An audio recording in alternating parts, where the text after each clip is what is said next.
Bon, alors bonjour à tous. On est comme déjà un petit peu en retard sur le programme, c'est normal.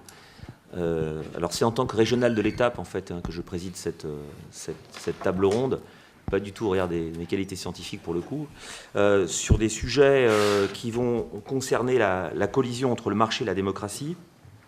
Alors l'idée c'est tout ça de tenir jusqu'à 10h30, ça veut dire avec 4 interventions, donc évidemment c'est assez dense, non 3 non, 4, c'est bien ça, 4 interventions.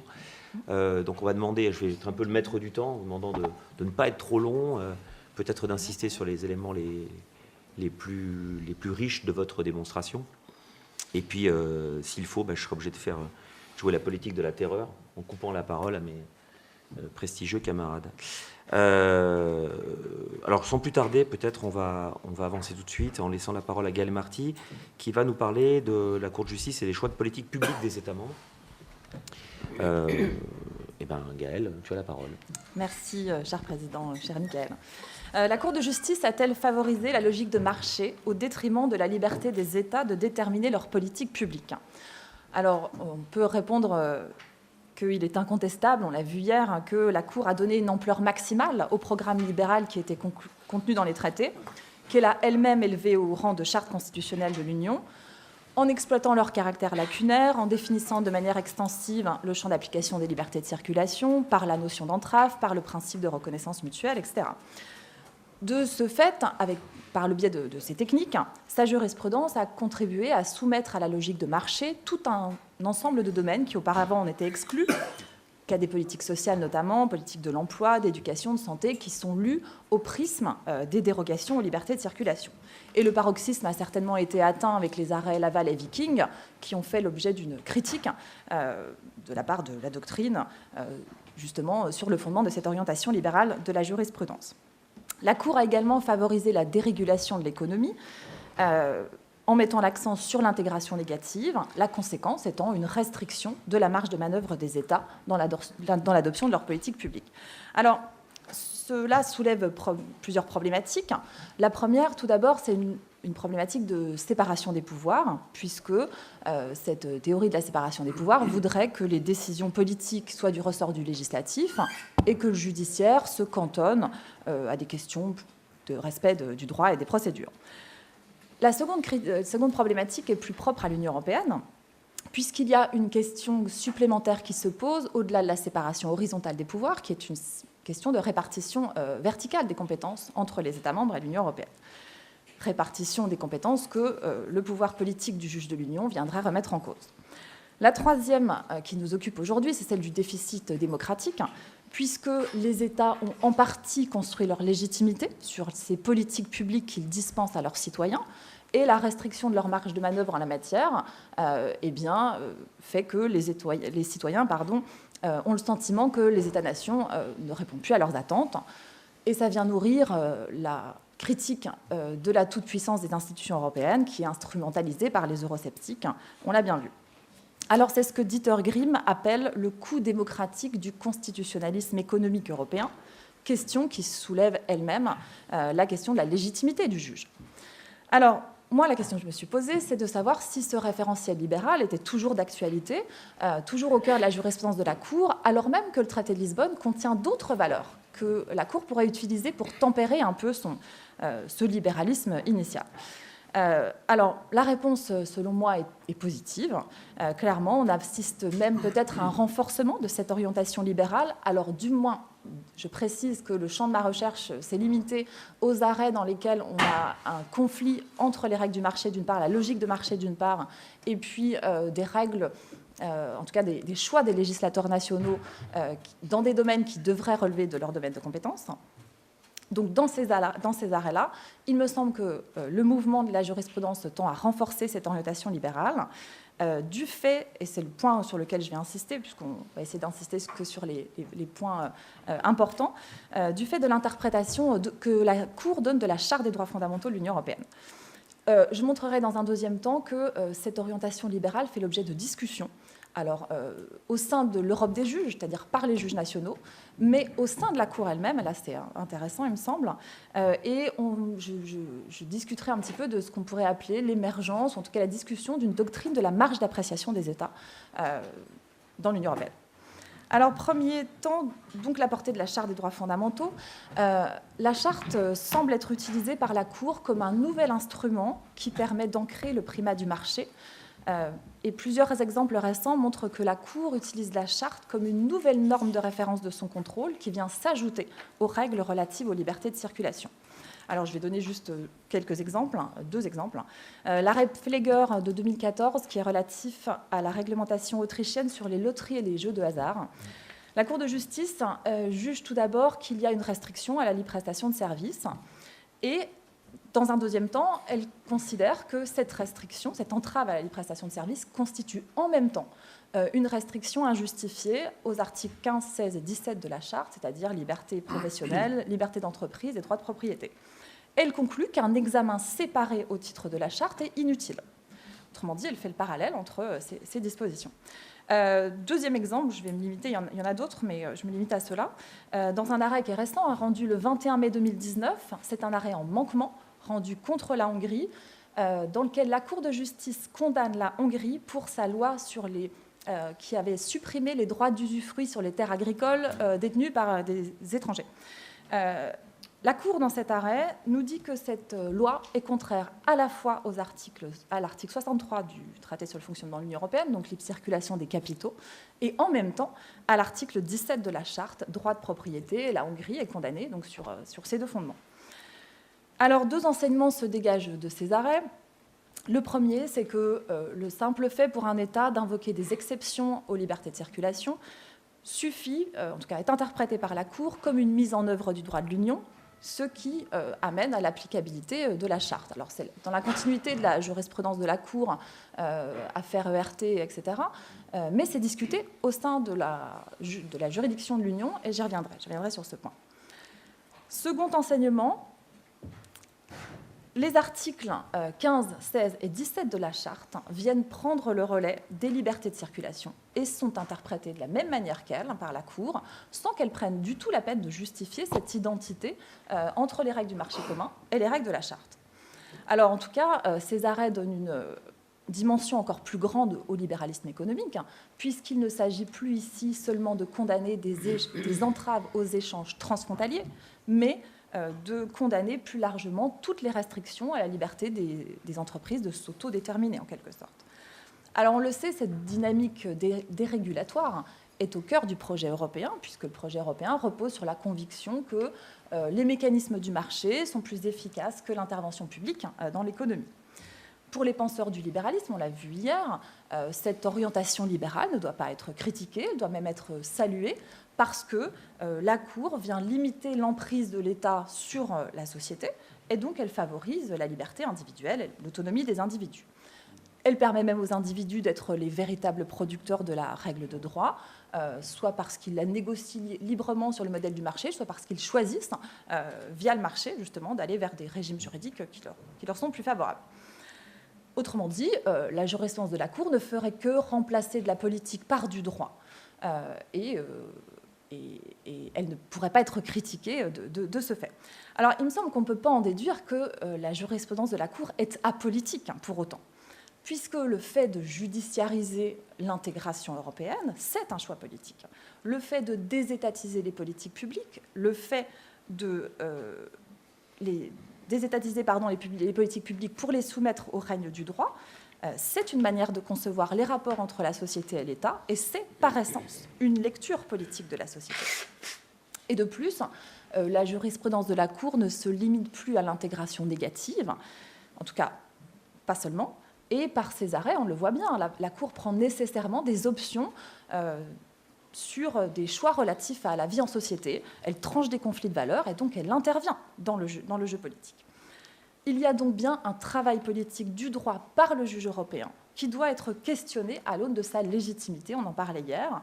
Alors, il me semble que, comme tout juge constitutionnel, la légitimité de la Cour repose sur le respect du texte constitutionnel. Or, au cœur des traités, il y a la répartition des compétences. Et c'est une question qui me semble être en train d'émerger. Alors ça, j'en suis à mon deuxième point, j'ai absolument pas regardé quand j'ai commencé, mais bon, ça va. Alors comme souvent, ce sont les juges nationaux qui ont commencé à alerter la Cour sur la nécessité de reconnaître une certaine marge d'appréciation aux États, notamment dans leur choix de déterminer leur politique publique. Alors on sait que les juges nationaux avaient déjà commencé à émettre des réserves de constitutionnalité en matière de droits fondamentaux, puis en matière d'identité constitutionnelle. Et il me semble qu'on assiste à l'heure actuelle à un troisième temps des résistances étatiques, puisque les juridictions nationales concentrent leurs inquiétudes, pour ne pas dire leurs critiques, sur le principe d'attribution des compétences et sur la reconnaissance d'une sphère d'autonomie au législateur national. Alors déjà, dans son arrêt Lisbonne, la Cour allemande avait jugé que certains domaines devaient rester de la compétence du juge national, et elle avait lié ça à l'époque à l'identité constitutionnelle allemande. Elle avait cité 5 domaines: politique fiscale, droit pénal, monopole de la force publique, les déterminations des conditions de vie, et puis la politique culturelle, notamment en matière religieuse et éducative. C'est surtout à partir des arrêts Mangold et OMT, qui a donné lieu à l'arrêt Gauweiler, que la Cour allemande a formalisé sa théorie de l'ultra-vires, selon laquelle elle se reconnaît le pouvoir d'invalider un acte de l'Union qui empiéterait sur les compétences des États membres. Et on le sait, la Cour allemande n'est pas la seule à s'être engagée dans cette voie, et la Cour constitutionnelle tchèque, en 2012, a déclaré ultra-vires un arrêt de la Cour de justice de l'Union européenne, rendu dans une affaire de calcul des droits de pension pour les ressortissants tchèques, et elle a refusé d'en faire application. Alors, par cette nouvelle forme de résistance à l'intégration, la Cour est invitée à prendre en compte le maintien au profit des États de marge de manœuvre suffisante dans leur politique publique. Et ça se traduit par l'émergence, en tout cas un début de discussion sur ce que j'ai appelé une doctrine de la marge d'appréciation des États au sein de la Cour. Alors, si on regarde juste d'un point de vue quantitatif, il me semble que la tendance est assez incontestable. La notion de marge d'appréciation des États ou marge nationale d'appréciation apparaît pour la première fois dans les arrêts de la Cour en 1970 et elle est utilisée 4 ou 5 fois entre 1970 et 2000. Et puis après, on a une recrudescence, 5 ou 6 fois entre 2000 et 2010 et 16 fois depuis 2010. C'est la même chose avec beaucoup plus d'ampleur dans les conclusions des avocats généraux, puisque le thème de la marge d'appréciation des États commence à être vraiment discuté en 2000, et puis une croissance exponentielle à partir de 2015. Alors, je vais citer juste quelques exemples. Les conclusions sur l'arrêt du 26 février 2019, dans laquelle la Cour a, pour la première fois, annulé une décision du gouvernement letton de suspendre de ses fonctions le gouverneur de la Banque centrale. Alors, c'est une procédure très spécifique. Il s'agit du protocole sur le système européen de banque centrale, mais il y a quand même une annulation par la Cour de justice d'une décision nationale. Dans ses conclusions, l'avocat général, Mme Cocotte, considérait que reconnaître un tel pouvoir d'annulation à la Cour risquait, je cite, de brouiller la sphère de l'Union et des États et de constituer, je cite encore, une ingérence non seulement inhabituelle mais extrêmement profonde dans le domaine de compétences des États qui serait de nature à affecter l'importance constitutionnelle des principes de subsidiarité et d'attribution des compétences. Alors, ces conclusions n'ont pas été suivies, la Cour a bien annulé cette décision, mais ça montre que ces questions de répartition des compétences sont discutées au sein de la Cour.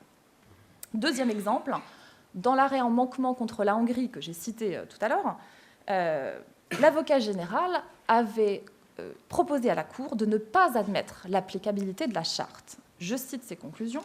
« Dans une situation de dérogation, l'État membre concerné agit par hypothèse dans un domaine où il n'existe pas d'instrument de l'Union. Cet État membre met en œuvre une politique nationale qui relève de ses compétences propres. N'est applicable qu'une liberté de circulation, soit une norme d'harmonisation négative, aussi importante qu'elle soit. En d'autres termes, le droit de l'Union vient encadrer la compétence des États, mais il ne tire pas cette compétence du droit de l'Union et ce droit n'a pas à en définir l'exercice. » Et l'avocat général militait pour la non-reconnaissance de l'applicabilité de la charte dans une situation de dérogation aux libertés de circulation. Là encore, l'avocat général n'est pas suivi, mais certains arrêts certains arrêts de la Cour commencent à témoigner d'une certaine réception de ce discours. J'ai en tête un arrêt Doual en matière de transport, dans lequel la Cour ne reconnaît pas l'effet direct d'une directive, un arrêt d'octobre 2018, au motif que, justement, ça priverait le législateur de ses compétences en matière de détermination d'un niveau de sanction. Alors, pour conclure, je pense que je suis dans le temps. Pour conclure, je vais revenir juste sur 2 questions qui ont été abordées hier, juste 2 idées. On a parlé avec Jean-Félix Delisle de la question de la déconstitutionnalisation des traités. Est-ce que ça sert à quelque chose de déconstitutionnaliser les traités alors que la Cour utilise la charte dans le même sens maintenant? Donc peut-être c'est un argument principal pour dire que ça aurait pu être une piste, mais en tout cas, c'est peut-être moins intéressant maintenant. Deuxième question, c'est la question de la légitimité du juge constitutionnel qu'on a, en tout cas du juge de l'Union, qui est un juge constitutionnel. Alors, on a dit hier, je crois que c'est Sébastien Rolland qui disait ça, si on n'est pas d'accord avec le juge constitutionnel, il suffit de réviser la Constitution. En effet, ça fonctionne dans un État dans lequel les destinataires des normes, les citoyens, sont en même temps les titulaires du pouvoir de révision. Dans l'Union européenne, ça fonctionne moins, puisque les destinataires des normes, qui sont aussi les citoyens européens, n'ont pas de relais. En tout cas, ce sont toujours les États membres qui révisent les traités. Et donc là, il y a un décalage. On revient à la question de la fondation, à mon sens, du projet européen. Voilà, je vous remercie. Merci.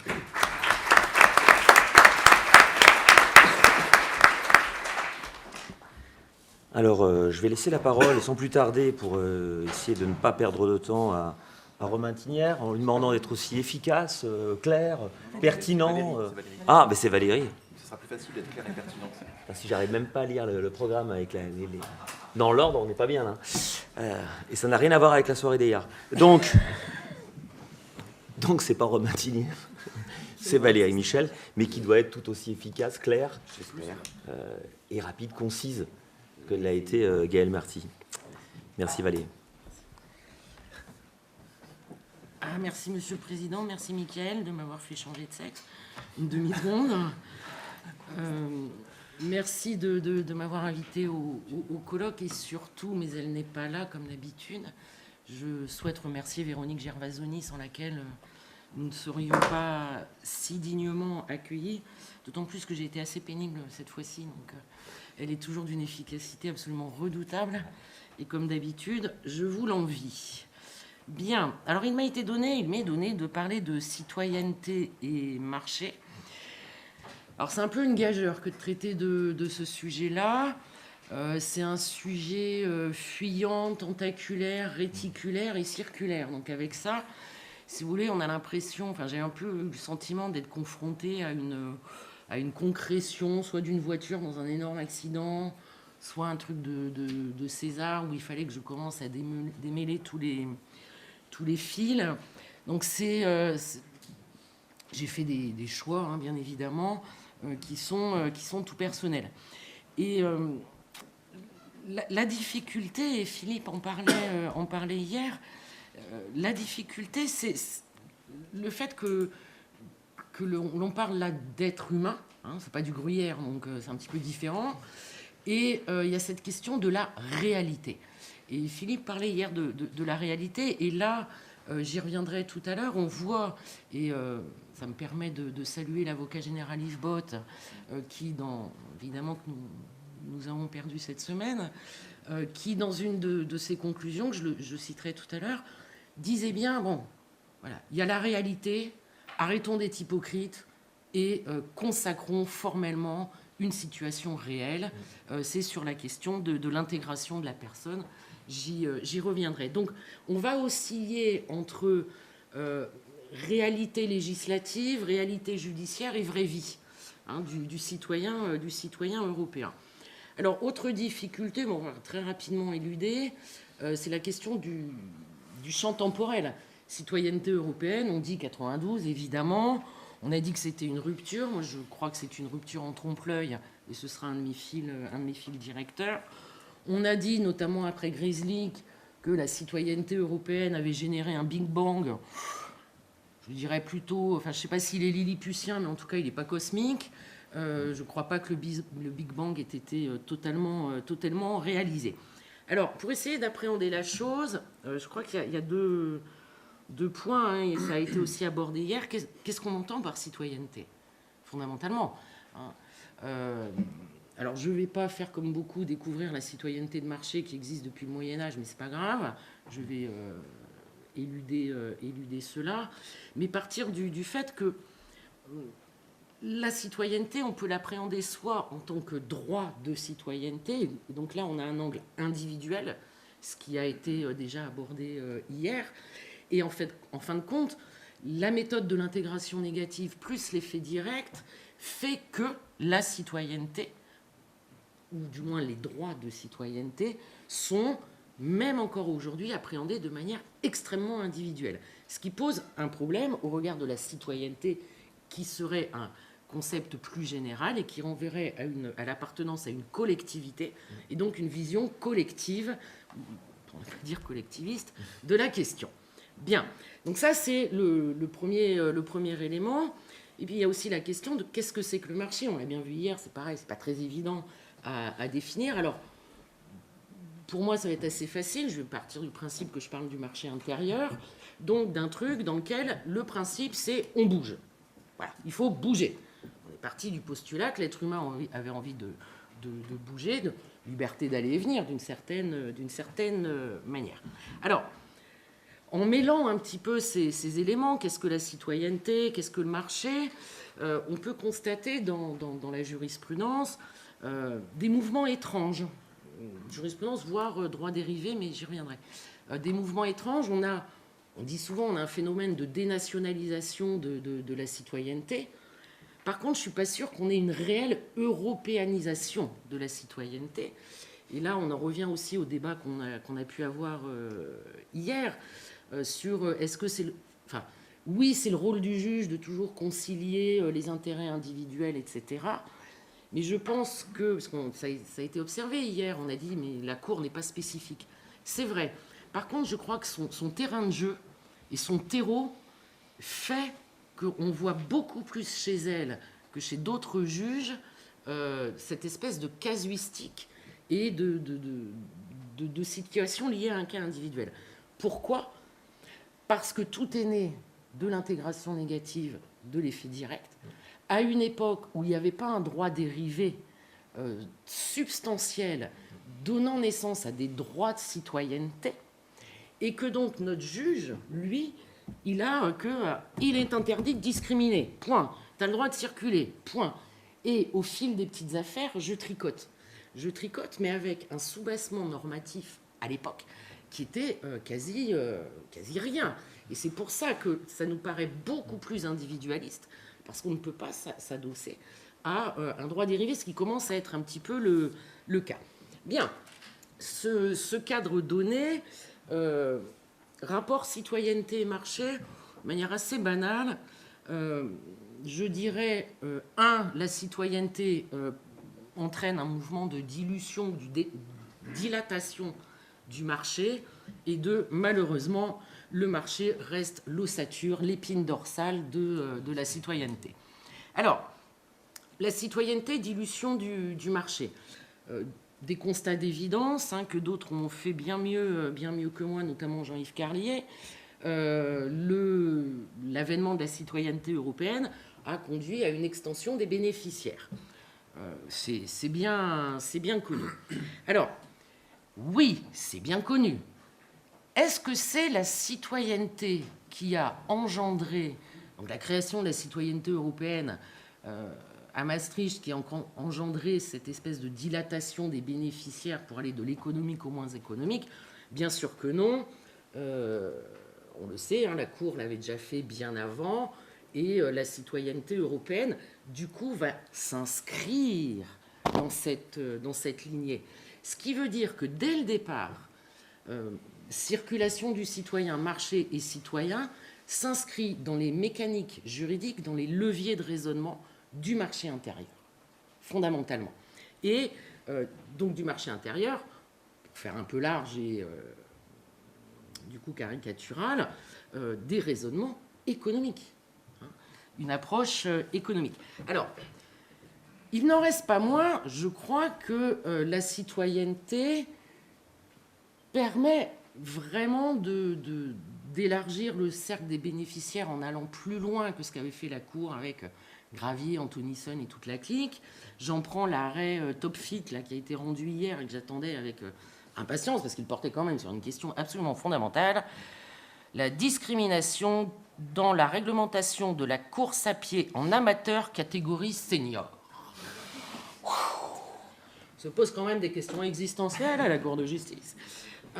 Mais en fait, c'était une réglementation autrichienne, je crois, hein, Autriche ou allemande, je ne sais plus, allemande, qui empêchait, enfin qui opérait une discrimination sur la nationalité pour les coureurs à pied amateurs seniors, ne pouvaient courir à pied en senior que les Allemands. Bon, et là, c'est la question du sport qu'on avait fait historiquement rentrer dans le champ d'application du droit de l'Union parce que c'est une activité économique. Et là, la question était clairement posée sur citoyenneté européenne. Et donc, les amateurs sont... les sportifs amateurs relèvent bien du champ du traité, mais j'aurai pas le temps, parce que je vois le temps qui passe. Il y a quand même des petites considérations économiques qui sont derrière cette réglementation et la justification de l'entrave. Bien. Du coup, un élargissement des bénéficiaires avec peut-être à un moment une espèce de forme d'indistinction entre l'économique et le citoyen. Mais aujourd'hui, alors une forme d'indistinction, parce que c'est ce que je vous disais, ce sont les mêmes raisonnements, marché intérieur, type d'entrave, etc., etc. Une forme d'indistinction, mais avec un effet boomerang. Alors ça, c'est dur de qualifier en fait. Un effet retour qui conduit à, plus on a élargi le champ des bénéficiaires, plus on sent en ce moment une réduction des droits, de la substance des droits. Et bien évidemment, comme tout le monde a des oursins dans les poches, plutôt les droits sociaux qui génèrent des aides, etc.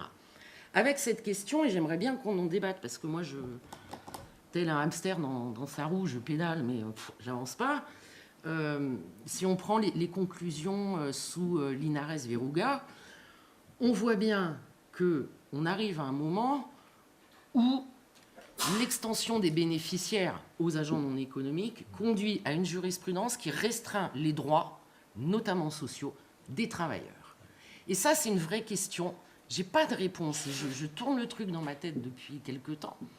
D'un côté, c'est un peu mon inclinaison, mais du coup, c'est historique. Le noyau dur de la construction de la personne, c'était le travailleur. Et là, on est en train de déliter ce noyau dur de droits subjectifs reconnus parce qu'on a élargi le champ des bénéficiaires. Et c'est vrai que d'un autre côté, on pourrait dire, mais c'est très bien, on a élargi le champ des bénéficiaires. J'en sais rien. Voilà. Donc il y a mon problème de rupture comme ça, d'effet boomerang qui en dit peut-être long, je ne sais pas. Bref, donc un champ des bénéficiaires qui a conduit à étendre le champ des matières sous emprise du droit européen. Je ne vais pas rentrer dans le détail que tout le monde connaît, la différence entre Brown et Bidart sur la question des bourses.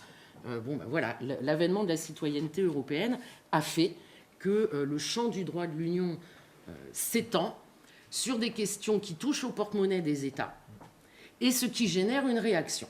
Parce qu'il faut donner des bourses à tout le monde, oui, mais l'État, il est comme nous, il n'a pas un porte-monnaie extensible, et à un moment, il veut refermer la vanne, et il faut trouver comment. Bref, cette extension montre bien que l'économique est toujours là. Et d'une certaine manière, je crois que le marché demeure l'ossature de la citoyenneté. C'est peut-être là où on est vachement dans le trompe-l'œil, avec ce statut fondamental de la personne en droit de l'Union. Faut du dur dans le statut, faut des choses. Or, ces choses, on le voit bien. Alors, j'ai pris comme exemple juste les conditions d'acquisition du droit de séjour permanent. Situation, enfin, droit dont on sait tous, on a tous applaudi, on a fait ouais. Sauf que c'est un ouais qui commence à faire hop. Parce que la condition de résidence pendant plus de 5 ans, c'est pas une condition de résidence, de présence. On a dit, et c'est dans les considérants de la 2004-38 dont la Cour se gargarise, c'est l'intégration sociale de la personne qui montre qu'elle est bien dans ce nouveau pays, tout va bien, elle est presque comme un national. Ok. Sauf que ce n'est pas du tout la présence sur le territoire qui va déclencher le droit de séjour permanent, c'est la présence sur le territoire aux conditions de la 2004-38, c'est-à-dire aux conditions économiques de la 2004-38, c'est-à-dire avoir travaillé ou avoir eu des ressources suffisantes. Hein, c'est vraiment pas la présence, alors qu'au début, c'est ce qu'on s'était dit. Et c'est là où je vais saluer Monsieur Bott, hein, qui, dans ses conclusions sous l'affaire Al-Arab, hein, qui consistait justement à essayer de déterminer cette condition de résidence sur le permanent, sur le territoire, Monsieur Bott disait, dès lors que la qualité de l'intégration est mesurée exclusivement au regard de la condition d'autonomie financière. Ça, c'est ce que dit la jurisprudence, c'est pas dans la 2004-38. Nous avons le sentiment qu'il serait plus conforme à la réalité d'en déduire que les conditions d'acquisition du droit de séjour permanent sont finalement indépendantes du degré d'intégration de la personne dans l'état d'accueil. Il a raison. C'est pas l'intégration qui compte, c'est le fait de ne pas être une charge pour le pays. C'est donc une approche purement marché, mercantile, équilibre budgétaire des politiques publiques. Et je vais finir là-dessus. Cette marchandisation, certains États en ont bien compris l'intérêt. Et je ne vais pas vous parler des Golden Visa. On passe... Alors, il y a le ius soli, le ius sanguinis, et aujourd'hui, on a le ius pecuniae. Hein, on va vendre sa nationalité, hop, et on vend la citoyenneté européenne. Donc le marché est toujours là. Alors ouais, le marché est toujours là, mais je pense que justement, en réalité, le vrai problème, c'est pas tant le marché en soi que la perception que les citoyens européens ont de la propre Europe. Et je pense que tant qu'on en sera à ce livre que je trouve absolument truculent, c'est l'Atlas des préjugés, tant que l'on sera à considérer du point de vue du citoyen l'Europe comme ça, alors le rêve de Napoléon, les meilleurs amis ou les brûleurs de pucelles, ou les vacances pas chères, ça c'est l'union vue par la France. Et je crois qu'aussi le problème de citoyenneté et marché, c'est le nôtre. C'est aussi à nous de nous approprier ce bidule qui n'est pas si facile que cela à appréhender.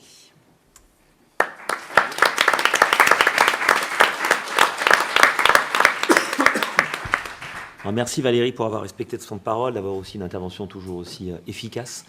C'est bien, ça nous réveille de bon matin. Une magnifique diapositive qu'on va tous garder là, parce qu'elle est quand même superbe. Je ne sais pas si on peut faire des cours en droit de l'Union européenne avec une diapositive comme ça en fond de cours, ça pourrait être sympa. Tous mes cours, ils en ont une. Ouais. Non, de quoi Qu'est-ce que tu dis? Ça pourrait être pas mal. C'est pas une diapo. Mais oui. Transparent. Oui, intransparent. Je vais laisser la parole cette fois-ci à Romain Thiers, qui va nous parler donc de l'initiative citoyenne à l'épreuve de la régulation du marché. Merci Mickaël, et merci beaucoup à Eric et Gaël de m'avoir invité pour parler d'autre chose que de la charte. Ça change un peu. Ouais, c'est vrai. Moi, j'ai pas eu cette chance. Oui, tu vas parler des aides d'État, effectivement. Bien, donc l'initiative citoyenne à l'épreuve de la régulation du marché. Alors, ce mécanisme de l'initiative citoyenne, ICE, prévu initialement par le traité établissant une constitution pour l'Europe et qui a été repris dans le traité de Lisbonne, donc ça fait partie de ces éléments, on évoquait la question hier, qui ont survécu au référendum français. Et donc c'est un mécanisme qui est inscrit actuellement à l'article 11, paragraphe 4 du TUE, et qui donc vise à renforcer, enfin fait partie des ajouts du traité de Lisbonne visant à renforcer la notion de démocratie et le lien entre les citoyens européens et l'Union européenne. Donc cet article 11, paragraphe 4, indique, je cite, des citoyens de l'Union, au nombre d'1 million au moins, ressortissant d'un nombre significatif d'États membres, peuvent prendre l'initiative d'inviter la Commission européenne, dans le cadre de ses attributions, à soumettre une proposition appropriée sur des questions pour lesquelles ces citoyens considèrent qu'un acte juridique de l'Union est nécessaire aux fins de l'application des traités.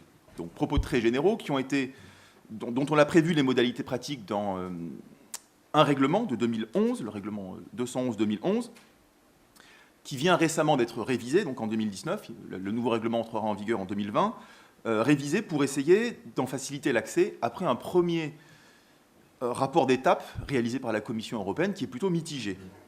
85 initiatives enregistrées depuis donc, le début, avril 2012, 85 initiatives, dont 64 qui ont été enregistrées après vérification de la recevabilité. On en a 19 qui sont encore en cours de collecte, et sur cet ensemble, donc de 85, on a seulement 4 ICE qui sont réussis. Donc le bilan est quand même plutôt pauvre pour un mécanisme qui est censé permettre l'implication des citoyens, une meilleure implication des citoyens dans le fonctionnement de l'Union.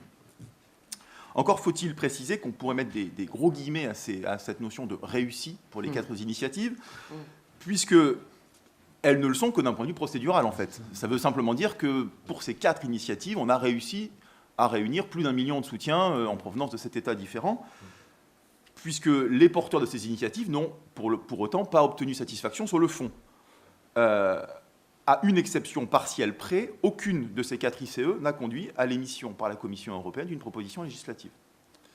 Right to Water, qui a été enregistré en 2012 et qui donc visait à la promotion du droit à l'eau et à l'assainissement, enfin faire du droit à l'eau et à l'assainissement un droit humain, au sens que lui donnent les Nations Unies, pour reprendre la formulation des porteurs, a abouti à une proposition de révision de la directive relative à la qualité des eaux destinées à la consommation humaine.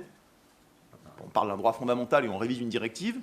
D'ailleurs, révision qui est récente, enfin proposition de révision qui est récente, puisque la proposition date de 2017, 5 ans après le dépôt de l'initiative. Et cette révision introduirait un nouvel article 13 qui créerait en fait 2 obligations de moyens pour l'État. On est bien loin de la consécration d'un droit fondamental. L'ICE, donc deuxième ICE qui a réussi, un de nous, One of Us, qui est relative à l'utilisation des embryons humains dans la recherche, a abouti donc à une fin de non-recevoir de la Commission, qui a expliqué qu'elle ne ferait pas de proposition législative en la matière. Ce refus a d'ailleurs été contesté devant le tribunal, qui a validé la position de la Commission en expliquant qu'elle avait parfaitement la possibilité de refuser de donner une suite à l'ICE. Stop Vivisection a abouti à l'organisation d'une conférence scientifique. Je ne pense pas que c'était vraiment ce que voulaient les porteurs de cette ICE. Et enfin, l'ICE, ça c'est le plus parlant, Stop Glyphosate a abouti à la reconduction de l'autorisation d'utiliser le glyphosate, assorti quand même d'une proposition de révision du règlement sur la législation alimentaire générale, qui est en cours, puisque la proposition, c'est en 2018 que la Commission a déposé cette proposition. Donc clairement, quand on dit que 4 initiatives ont réussi, il faut mettre des guillemets à réussi. Ceci étant dit, aussi imparfait qu'il soit, ce mécanisme permet quand même l'intervention directe des citoyens européens dans le processus décisionnel de l'Union, et donc il constitue l'expression au niveau de l'Union d'une forme de démocratie qui est particulièrement en vogue ces temps-ci, c'est la démocratie participative. Et ce, au sein d'un système qui est quand même très largement représentatif. Et donc, à l'instar du référendum d'initiative citoyen, le RIC, dont on a vu fleurir le nom sur les ronds-points au printemps, du RIP, référendum d'initiative partagée, qui est inscrit dans la Constitution française, à l'article 11, alinéa 3 de la Constitution 58, et dont on évoque l'idée d'une réforme des modalités d'utilisation. Donc cet ICE, en tant qu'instrument de démocratie participative, semble être revêtu de toutes les vertus qui font ou feraient défaut à la démocratie représentative dans cette période de méfiance extrême vis-à-vis de nos représentants. Alors, est-ce que ce mécanisme peut aider la démocratie à mieux encadrer le marché, à mieux réguler le marché? Est-ce qu'il peut le faire mieux que ne le fait l'Union actuellement grâce à ces institutions et à ces mécanismes classiques de la démocratie représentative? Alors, 2 remarques préalables avant d'essayer de répondre à cette question. La première, c'est qu'il faut postuler, alors c'est une question qu'on a un peu évoquée hier après-midi, mais il faut postuler qu'une meilleure régulation du marché est nécessaire ou même souhaitable au sein de l'Union européenne. Or, le marché, c'est une notion très générale, et comme ça a été rappelé, je ne sais plus qui utilisait la figure du saucisson, je crois que c'est Valérie, sur le fait qu'il y a il y a en fait une succession de marchés, de petits marchés au sein de l'Union européenne, et donc parler de régulation dire simplement qu'il faut améliorer la régulation du marché, c'est un peu trop général. Il y a certains segments du marché qui sont probablement trop régulés ou insuffisamment régulés, et l'appréciation dépendant en plus de l'observateur, puisque certains vont trouver que c'est trop régulé, d'autres que ça l'est pas assez. Donc tout ça est finalement très contingent. Donc il faut être extrêmement prudent en la matière. Seconde remarque préalable, elle tient aux faiblesses des mécanismes classiques de la démocratie représentative qui expliqueraient leur difficulté en fait, à réguler de manière satisfaisante le jeu du marché. Au risque de tomber dans la caricature, et pour faire très simple, puisqu'on a un quart d'heure, on peut les résumer en quelques idées simples: démission du politique au niveau européen, poids des lobbies, importance des compromis et lourdeur des procédures. Un peu caricatural, mais ça permet d'essayer de cerner un peu ce qu'on reproche à cette démocratie représentative. Alors, est-ce que l'ICE permet de surmonter ces obstacles? Oui, mais non, on va le voir. Alors, c'est un mécanisme qui présente un certain nombre d'avantages, mais qui a aussi un certain nombre de faiblesses qu'il faudrait réussir à dépasser. Et à mon avis, il y a quelques pistes à suivre en la matière. Alors, quels sont les avantages de l'ICE pour essayer de renforcer cette régulation du marché au niveau européen? Premier élément qui paraît très, très simple, très basique, c'est que déjà cet instrument est perçu comme tel par les citoyens, puisque un grand nombre des ICE qui ont été déposés portent sur la régulation du marché.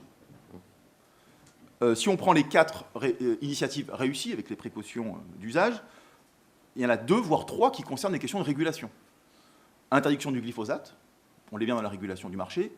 Interdiction de la vivisection, qui est utilisée aussi dans des buts mercantiles, in fine, c'est pour lancer des nouveaux produits sur le marché. Et puis la consécration d'un droit à l'eau, l'idée c'est de promouvoir ce droit à l'eau et de le faire sortir du marché. Donc on est bien dans une idée de régulation ici.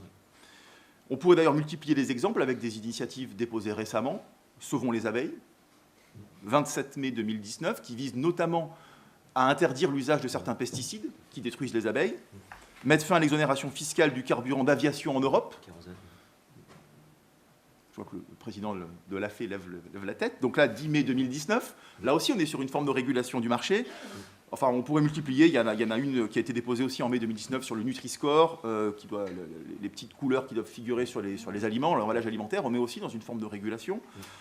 Puis on en avait sur la réduction des différences salariales et économiques qui divisent l'Union européenne. Là, on est sur le marché du travail. Stop Plastic in the Sea. Là aussi, on touche finalement aux emballages. Donc c'est une ICE de 2015.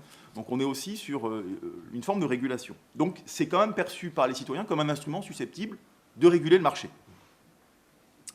Dans des domaines dans lesquels l'intervention de la Commission est perçue comme étant timide, voire inexistante. L'idée, c'est de pouvoir compenser une inaction ou une action trop timorée de la Commission européenne. Et donc, pour le dire autrement, l'ICE, en fait, c'est un instrument qui permet d'imposer la mise à l'agenda d'une demande particulière de régulation du marché. Donc, ça vise simplement à porter une question au niveau européen et ensuite à la laisser aux différents acteurs européens pour voir ce qu'ils veulent bien en faire. Ce n'est que ça, mais ce n'est pas rien. Alors, ce n'est que ça, car si l'ICE est couronné de succès, la Commission conserve l'entière liberté de donner une suite ou pas à cette initiative citoyenne européenne. Ce mécanisme, en fait, de ce point de vue, l'ICE constitue simplement, comme le considérant premier du règlement de 2011 le rappelle, c'est le pendant au profit des citoyens de ce qui existe au profit du Parlement européen et du Conseil, c'est-à-dire de proposer, de suggérer à la Commission de bien vouloir étudier une proposition dans un domaine particulier. Et le tribunal l'a rappelé très clairement dans son arrêt One of Us, en expliquant que ce quasi-monopole d'initiative de la Commission n'était absolument pas affecté par l'ICE. La Commission reste parfaitement maîtresse en la matière. Tout au plus, cette Commission a-t-elle l'obligation de motiver un éventuel refus de donner suite. C'est tout. Donc une obligation de motivation et un contrôle du tribunal sur le contenu de la motivation, qui est un contrôle limité à l'erreur manifeste, considérant que la Commission elle a une marge discrétionnaire d'appréciation. Donc ce n'est que ça, mise à l'agenda. Ce n'est toutefois pas négligeable, car cette mise à l'agenda peut permettre, en formulant publiquement une demande de régulation de tel ou tel aspect du marché, de poser clairement les termes du débat et de contraindre la Commission à prendre position publiquement sur la question. Certes, la proposition de l'ICE est souvent formulée de façon simple, voire simpliste. On va interdire tel ou tel produit, on va créer un droit, donc c'est relativement basique, mais en même temps, si on veut susciter des adhésions et des soutiens, il faut faire quelque chose de relativement simple et compréhensible. Et les propositions de la Commission, d'un autre côté, sont souvent beaucoup plus balancées, en essayant de prendre en compte tous les aspects du marché. Donc on peut voir ça comme une faiblesse, ce caractère un peu simple, rudimentaire, mais c'est aussi, me semble-t-il, un avantage de l'ICE, donc de pouvoir émettre avec force des propositions simples, car c'est à partir de ces propositions simples qu'on peut faire des choix politiques, en fait. On peut réintroduire de la politique ici si on pose les questions, les enjeux, en des termes simples et compréhensibles que l'on peut ensuite trancher en disant oui, on va faire ça, non, on ne va pas le faire. Sinon, on atteint les limites du « en même temps ». Donc, quitte à ce qu'il y ait collision entre marché et démocratie, puisque c'est de ça dont on a parlé, autant que cette collision soit franche.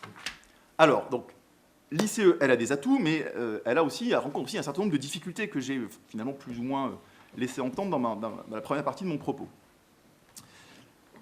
Parce que finalement, une fois que cette proposition est faite et déposée, si elle a éventuellement recueilli l'ensemble des soutiens nécessaires, eh bien, les acteurs du marché vont avoir la possibilité, dans la phase ultérieure, de réintroduire un peu de complexité dans cette proposition simple.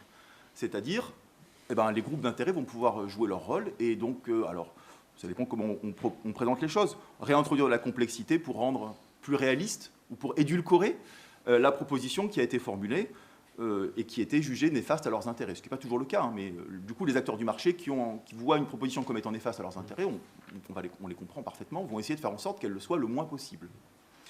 Parce que si l'ICE permet de s'affranchir partiellement du jeu des groupes d'influence et des lobbies dans la phase préalable à la proposition, eh bien ensuite, elle ne fait que repousser l'inéluctable, puisque que ça soit au stade de l'intervention de la Commission pour savoir quelle suite on donne à cette ICE, ou ensuite du processus décisionnel, si jamais on aboutit sur une proposition, eh bien, à partir de là, les groupes d'influence vont pouvoir recommencer à faire leur travail de lobbying dans cette phase ultérieure. Peut-être une forme de déception, mais du coup, l'ICE demeure soumise aux faiblesses de la démocratie représentative, en tout cas des mécanismes qui sont fondés sur la démocratie représentative au sein de l'Union européenne, puisqu'on retrouve ensuite les mêmes problèmes. Et donc, de ce point de vue-là, loin de rapprocher les citoyens de l'Union, l'ICE pourrait à terme les en éloigner si se succèdent des ICE qui visent à porter des propositions de régulation du marché qui sont ensuite soit écartées simplement par la Commission, soit réécrits par la suite par les lobbies dans les phases ultérieures d'adoption de l'acte. Donc il y a effectivement ici un vrai danger. Et Stop Glyphosate est un exemple topique en la matière, il me semble. Alors comment essayer de dépasser ces faiblesses et tenter de faire de l'ICE un outil qui permettrait donc une meilleure régulation du marché? Il me semble que la solution est à chercher du côté du lobbying, en fait. Il faut, à mon sens, l'ICE devrait être perçue telle qu'elle l'est en pratique, c'est-à-dire un instrument de lobbying. L'ICE, c'est un instrument de lobbying. Il en va des lobbies comme des chasseurs, il y en a des bons et des mauvais, il paraît. Et donc, l'ICE serait le bon instrument de lobbying, celui qu'on peut pousser pour la régulation du marché. Et dans ce cas-là, il faut jouer le jeu jusqu'au bout. Et il faudrait, du coup, que ces propositions qui sont formulées dans le cadre de l'ICE soient portées jusqu'au terme, jusqu'à l'aboutissement de la procédure. Parce qu'effectivement, on émet une proposition. Et ensuite, on la laisse à la Commission européenne, qui, si elle accepte de lui donner suite, va se retrouver à porter une proposition qu'elle n'a pas initiée, en fait. Et qu'un concurrent, d'ailleurs, à son pouvoir d'initiative, a initié. Délicat pour la Commission européenne de porter de manière crédible et avec suffisamment de force, on va dire, une telle proposition.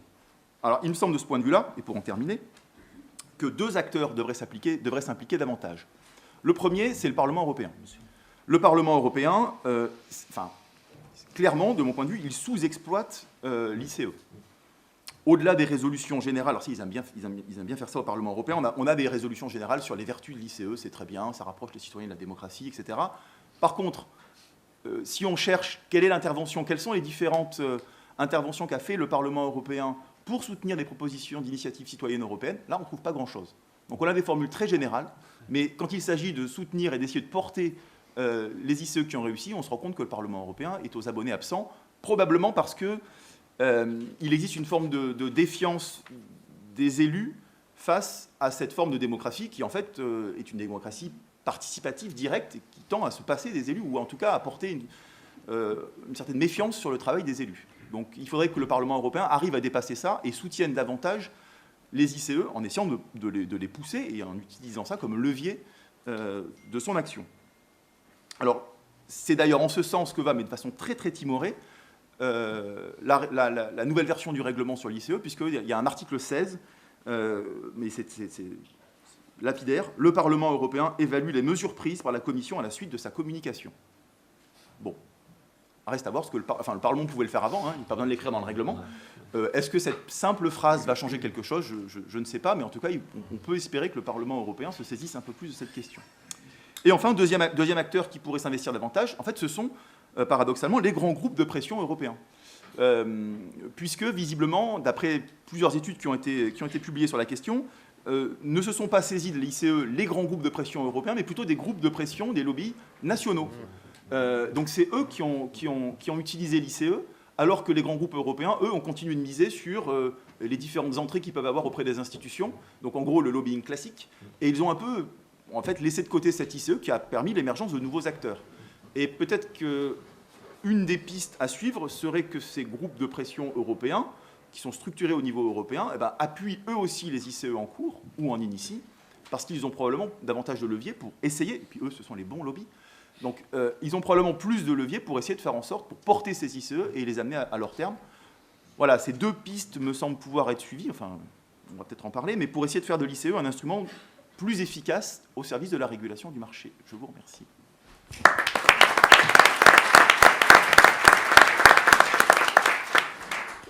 Alors, merci Romain. Je ne sais pas s'il y a des bons et des mauvais chasseurs, il y a des bons et des mauvais chroniqueurs. Tu fais incontestablement partie de la première catégorie. Donc c'était très clair, me semble-t-il. Je vais laisser la parole maintenant à notre jeune thésard, Amaury, qui va devoir, dans le même timing, c'est-à-dire les 15 minutes qui lui sont laissées, intervenir donc sur la place de l'expertise indépendante en droit du marché. Merci Monsieur le Président et merci aux organisateurs du colloque effectivement de donner la parole à un jeune thésard. C'est une confiance renouvelée dans la jeune doctrine et c'est toujours un plaisir de pouvoir venir dire quelques bêtises à un micro d'une chaire. Alors, dans le débat public, le terme de démocratie n'est sans doute pas celui qui vient le plus communément à la bouche quand on parle de l'Union européenne. Le terme de technocratie est beaucoup plus répandu dans l'imagerie populaire. Il véhicule l'idée d'une Union européenne gouvernée par des experts, plus ou moins coupés des aspirations de la population. Sans procéder à une déconstruction d'ensemble de ce lieu commun et toutes ses limites, on peut néanmoins admettre qu'il y a une vraie spécificité de l'Union européenne dans son rapport à la technique et à l'expertise. L'élément le plus visible est certainement le recours aux arguments techniques pour justifier des choix législatifs et spécifiquement en matière de droit du marché. L'exemple récent des débats qui ont entouré la demande de renouvellement d'autorisation de mise sur le marché du glyphosate l'illustre assez bien. Cette décision implique un réel arbitrage de nature politique entre les impératifs économiques qui pèsent sur la production agricole, les effets environnementaux de ces pesticides, les risques pour la santé humaine que créent ces pesticides et l'incertitude qui entoure l'existence de ces risques. Cependant, la Commission européenne a été comme tétanisée face à l'obligation d'assumer un choix de valeur et a essayé de se défausser dans cette prise de décision en présentant ces choix comme le fruit de la pure nécessité technique. Cette nécessité technique était en l'espèce introuvable. Le SCOPAF, le Comité permanent des végétaux, des animaux, des denrées alimentaires et de l'alimentation animale, ne parvenait pas à obtenir une majorité, que ce soit pour ou contre le renouvellement de l'autorisation de mise sur le marché. Juridiquement, cette absence de majorité plaçait la Commission en situation de pouvoir discrétionnaire, en même temps qu'elle révélait l'absence de consensus scientifique sur cette question. La Commission a toutefois aussitôt cherché à s'en débarrasser, en disant qu'elle se sentirait liée par le rapport que produiraient d'autres experts, cette fois ceux de l'Autorité européenne de sécurité des aliments, forçant cette dernière autorité à exprimer une prise de position technicienne sur le sujet. La Commission a si durement vécu cette expérience de pouvoir discrétionnaire que Jean-Claude Juncker a proposé une réforme des mécanismes de comitologie pour éviter d'être placé une nouvelle fois dans cette situation. Il en exprimait la philosophie dans son discours sur l'état de l'Union de 2016, je le cite. « Nous devons aussi prendre nos responsabilités en reconnaissant qu'il ne nous appartient pas de prendre certaines décisions. Ce n'est pas juste, lorsque les pays de l'UE ne peuvent se mettre d'accord sur l'interdiction ou non d'utiliser du glyphosate dans les herbicides, que le Parlement ou le Conseil force la Commission à prendre une décision. Nous allons donc changer ces règles, car ce n'est pas cela la démocratie. La Commission doit prendre la responsabilité d'être politique et pas technocrate. » Au-delà de cette place particulière de l'expertise dans la pratique politique, ce qui interroge plus particulièrement le juriste, c'est la prise en compte par le droit de ce rôle des experts dans la production du droit. Quel rôle leur est assigné? Quelle valeur formelle est reconnue à l'expertise par le droit de l'Union dans la production du droit de l'Union? Je ne vais évidemment pas me lancer ici dans un inventaire à la Prévert sur l'ensemble des comités techniques qui existent en droit de l'Union, la diversité extrême des pouvoirs qui leur sont conférés. Dans le cadre de la thématique de ce colloque, je vais essayer de revenir sur quelques éléments généraux et structurants sur la définition du rôle de l'expertise dans la production du droit de l'Union. Pour ce faire, je vais m'appuyer sur quelques sources juridiques qui tiennent un discours plutôt général, justement, sur cette place de l'expert. Tout d'abord, la jurisprudence de la Cour de justice, fondée sur le droit primaire, qui fournit un cadre constitutionnel à l'intervention de ces experts. Ensuite, les actes de droit dérivés qui donnent naissance à ces institutions. Et enfin, les accords interinstitutionnels, et notamment les accords mieux légiférés, qui donnent une place importante aux experts et qui sont entourés de communications des institutions dans lesquelles elles vont chercher à justifier la légitimité de leur intervention. Dans une première partie, nous verrons que la formalisation juridique du rôle de l'expert implique de délimiter son champ de compétences et de construire un mode d'organisation des institutions techniques. À chaque fois, ce modèle se déploie en relation avec un modèle alternatif, celui de la démocratie représentative et de l'autre partie prenante du processus de fabrication du droit, qu'est l'élu. Dans la seconde partie de mon intervention, j'essaierai de montrer que la fragilité principale de ce modèle est, à mon sens, la ligne de partage qu'il tente d'effectuer entre les matières techniques et les matières politiques. Cette fragilité devrait inciter, selon moi, à limiter la différence de régime juridique qu'implique cette qualification, ce qui n'est pas vraiment le chemin pris récemment. La constitution d'instances d'experts et l'octroi à ces instances de certains pouvoirs dans la création du droit a été contraint par la jurisprudence de la Cour de justice. C'est cette dernière qui a encadré, dès l'origine du droit de l'Union, la possibilité pour les institutions de l'Union de déléguer certains de leurs pouvoirs, définissant ainsi un champ matériel dans lequel ces délégations étaient possibles, celui des appréciations techniques. Ces institutions ont exploité ce champ qui leur a été ouvert pour développer un modèle d'organisation de prise de la décision qui soit alternatif à celui de la démocratie représentative. C'est le modèle de l'expertise indépendante. Donc je le disais, la Cour de justice a très tôt bâti un cadre constitutionnel aux délégations de pouvoir que pouvaient vouloir faire les institutions à un certain groupe d'experts, et notamment la Commission et la Haute Autorité. La jurisprudence fondatrice est bien connue, c'est celle de l'arrêt Meroni de 1958. Pour un petit rappel, dans cette affaire, la Haute Autorité de la CECA avait créé une caisse de péréquation des ferrailles importées qui regroupait des industriels du secteur et leur avait confié le pouvoir d'instituer des mécanismes de péréquation financière dont l'objectif était d'assurer une stabilité du marché de la ferraille importée. L'argument moteur avait été l'expertise technique de ces industriels, qui était bien utile à la Haute Autorité, surtout à une époque où ces services centraux étaient encore assez embryonnaires. Interrogée sur la légalité de cette décision, la Cour a posé un cadre très strict visant à limiter la possibilité pour les institutions de se défaire de certaines de leurs compétences. Elle y opère une distinction entre deux types de pouvoirs, des pouvoirs délégables, je cite la jurisprudence, les pouvoirs d'exécution nettement délimités et dont l'usage de ce fait est susceptible d'un contrôle rigoureux au regard de critères objectifs fixés par l'autorité délégante. D'autre part, des pouvoirs qui ne sont pas délégables. Je cite de nouveau la Cour, les pouvoirs discrétionnaires impliquant une large liberté d'appréciation susceptible de traduire, par l'usage qui en est fait, une véritable politique économique. On le voit, dès l'origine, la clé de distinction entre le pouvoir délégable et non délégable est une clé qui se fait par référence au choix politique. La Cour va compléter cette jurisprudence ultérieurement. Dans son arrêt Custert de 70, elle expose que seul un pouvoir d'exécution, et non un pouvoir de nature législative, peut être délégué à ces autorités d'experts. Dans l'arrêt Romano de 1981, elle affirme que l'on peut déléguer à des instances d'experts un pouvoir consultatif ou celui d'adopter des décisions individuelles, mais jamais un pouvoir de nature réglementaire. Sa jurisprudence a cependant opéré un important infléchissement dans l'arrêt Royaume-Uni contre Parlement et Conseil de 2014. Cette jurisprudence a conduit à élargir le rôle potentiel des instances d'experts dans la production du droit. La Cour y opère déjà un revirement sur son arrêt Romano. Elle expose que les motifs principaux qui avaient conduit à interdire la délégation d'un pouvoir réglementaire ne sont plus présents à l'heure actuelle, le motif principal étant l'absence de recours judiciaire possible contre ces actes réglementaires à l'époque. Les modifications introduites dans le traité de Lisbonne rendant possible ces recours, la Cour déclare cette jurisprudence obsolète. Plus important encore pour le sujet que nous traitons, la Cour crée dans cet arrêt une distinction entre deux types de pouvoirs d'exécution des actes de droit de l'Union. D'une part, il existe un pouvoir d'exécution normal qui est soumis à l'article 291 TFUE. Ce pouvoir appartient en principe aux États membres, il peut être confié à la Commission et très exceptionnellement au Conseil. Mais il ne peut jamais être confié à une instance créée par le droit dérivé, telle qu'une instance d'experts. D'autre part, à côté de ce pouvoir d'exécution normal, la Cour découvre un nouveau pouvoir d'exécution spécifique qu'elle décrit dans les termes suivants.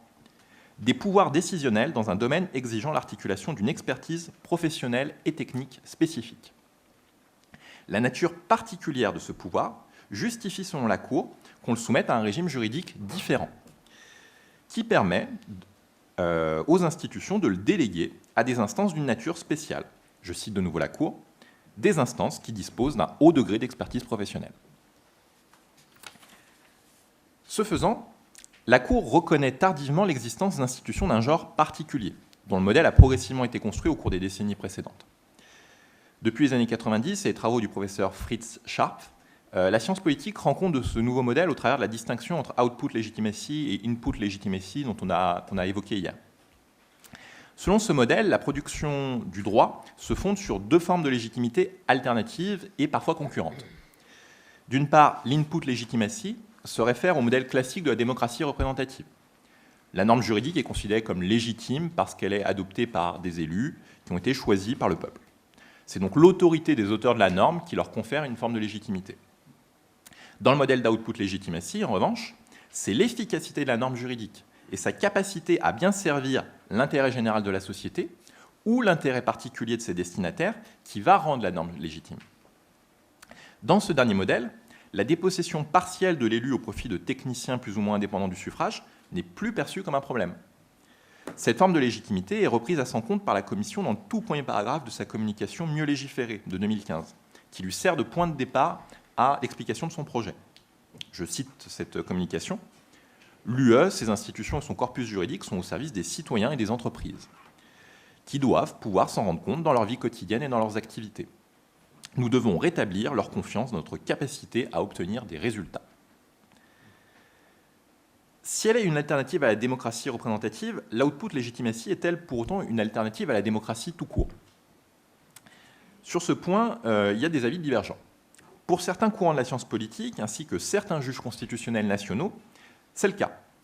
Le juge constitutionnel allemand, notamment, adopte une définition très restrictive de ce qu'est la démocratie, la réduisant quasiment à la démocratie parlementaire. Toute production normative par une instance non responsable politiquement devant le Parlement est conçue comme une exception au principe de la démocratie parlementaire, devant être interprétée de manière stricte. Ces considérations constitutionnelles étaient d'ailleurs en arrière-plan du renvoi préjudiciel opéré par la Cour constitutionnelle dans l'affaire Goweiler. Pour les institutions de l'Union, en revanche, l'output legitimacy est présenté comme une autre forme d'expression du principe général de la démocratie. Ce n'est certes pas le gouvernement par le peuple, mais c'est le gouvernement pour le peuple. Pour le dire autrement, dans cette logique, un droit efficace est un droit démocratique, car il sert au mieux les besoins des citoyens et des entreprises. Et cette efficacité s'obtient en partie grâce au perfectionnement technique du droit qu'apportent les experts. C'est ce qui justifie que la politique mieux légiférée ait été inscrite par la Commission Juncker dans le cadre de son 10e objectif, intitulé « Rendre l'Union européenne plus démocratique ». Et c'est d'ailleurs la seule action menée par la Commission Juncker dans le cadre de cet objectif pendant ses 5 années de mandat. En définitive, dans ce modèle, la démocratie implique tantôt la création d'instances d'experts dont l'indépendance doit être protégée, et tantôt le pouvoir d'autorité élue dont la dépendance est systématiquement organisée par l'élection ou par des mécanismes de responsabilité politique. Ce qui permet de les regrouper derrière le même concept et de leur donner une cohérence, c'est bien la distinction entre appréciation de nature politique et appréciation de nature technique. Or, nous allons voir que celle-ci n'est pas exempte de certaines fragilités, ce qui peut conduire à fragiliser l'ensemble du modèle. Formulée en toute généralité, l'affirmation selon laquelle les appréciations politiques doivent revenir aux élus du peuple et les appréciations techniques aux techniciens paraît pleine de bon sens. Toutefois, comme souvent, le diable est dans les détails. Et il peut être intuitivement très compliqué de savoir où s'arrête la politique et où commence la technique. La Cour donne-t-elle un mode d'emploi pour rendre ces distinctions plus opératoires? Pas vraiment. La Cour relève des indices. Dans l'arrêt Meroni, par exemple, on peut relever 2 éléments qui conduisent à conclure que le pouvoir confié aux organismes de Bruxelles dans cette jurisprudence était trop important. Dans l'arrêt Royaume-Uni contre Parlement et Conseil, au contraire, la Cour relève pas moins de 5 indices qui lui permettent de conclure que le pouvoir confié à l'Autorité européenne des marchés financiers n'est pas trop important. Je fais grâce encore une fois de l'énumération exhaustive de chacun de ces indices, mais quelle est la tendance générale qu'on peut en tirer? C'est que l'opposition entre pouvoir politique et pouvoir technique au sens de la Cour est principalement conçue comme une opposition entre les objectifs, qui relèvent du politique, et les moyens, qui relèvent du savoir et donc de l'expertise. On peut douter de la valeur de cette distinction, et pour des raisons extrêmement diverses que je n'ai pas le temps de tout développer. Je vais mettre de côté l'intervention des sciences dures dans le processus normatif qui pose des problèmes spécifiques. Il me semble plus intéressant, surtout au vu de la thématique du colloque, de s'interroger sur les institutions d'experts auxquelles le droit de l'Union reconnaît un savoir de nature économique. Déjà, il faut remarquer que la jurisprudence et les autres sources du droit de l'Union ne discriminent en rien entre les sciences dures et l'économie. Les deux sont perçus comme exprimant le même degré de technicité. On peut même dire qu'en pratique, le degré de formalisation du rôle des experts dans la création du droit de l'Union est souvent plus important s'agissant des comités d'experts économiques que s'agissant des comités d'experts chimistes, biologistes ou autres. Ensuite, il faut dire que ranger l'économie parmi les savoirs techniques, au rang d'un savoir technique qui peut servir à déterminer les fins les plus efficaces, les plus efficientes, permettant d'atteindre un objectif, c'est exprimer une conception particulière de ce qu'est l'économie, qui en exclut pas mal d'autres. Pour l'exprimer en utilisant certaines étiquettes qu'on a abordées hier, c'est une conception de l'économie qui est compatible avec les courants qu'on range derrière l'appellation de néoclassique. En revanche, cela exclut par exemple l'école autrichienne de von Mises et Hayek, qui refusait formellement d'assigner des fins a priori au marché, et qui nie la capacité des économistes à se poser en experts du marché pour déterminer si un mouvement du marché est efficace ou non. Cela exclut aussi, et je pense que c'est important de le souligner, l'ordolibéralisme, pour qui l'intervention de l'État sur le marché doit demeurer une intervention sur le cadre du marché, toujours guidée par des principes clairs et pérennes, ce qui conduit d'ailleurs souvent les ordolibéraux à préférer la figure du juge à celle de l'expert. Évidemment, cela exclut aussi toutes les écoles d'économie qui ne considèrent pas l'économie comme une science et qu'on regroupe souvent sous l'expression générale d'économie politique. En conclusion, la fragilité de la limite entre expertise et appréciation politique implique que les experts sont amenés, de manière plus ou moins épisodique, à trancher des choix de valeur. Ce fait ne peut s'articuler que de deux manières différentes avec la démocratie représentative. Soit on a une politisation rampante de ces instances d'expertise, où l'autorité politique utilisera son pouvoir de nomination des experts pour favoriser des experts qui présentent une plus ou moins grande aversion au risque ou qui appartiennent à des écoles plus en accord avec leur conception politique. Mais alors, c'est le caractère non partisan de ces instances qui fait partie de leur modèle qui va se retrouver fragilisé. Soit la résolution de ces problèmes politiques se fera à l'intérieur même de ces groupes d'experts, qui trancheront les querelles qui ne manqueront pas d'émerger spontanément, sans pouvoir assumer devant le public que leur décision implique un réel choix de valeur. Dans les deux cas, la formalisation juridique de l'expert conduit à obscurcir pour les citoyens le processus de décision. Les querelles politiques que ces décisions soulèvent et la manière dont elles sont tranchées sont rendues plus opaques. On voit alors que le modèle d'output legitimacy, qui se présentait comme une béquille en soutien de la démocratie représentative fragilisée, accélère la fragilisation de cette dernière.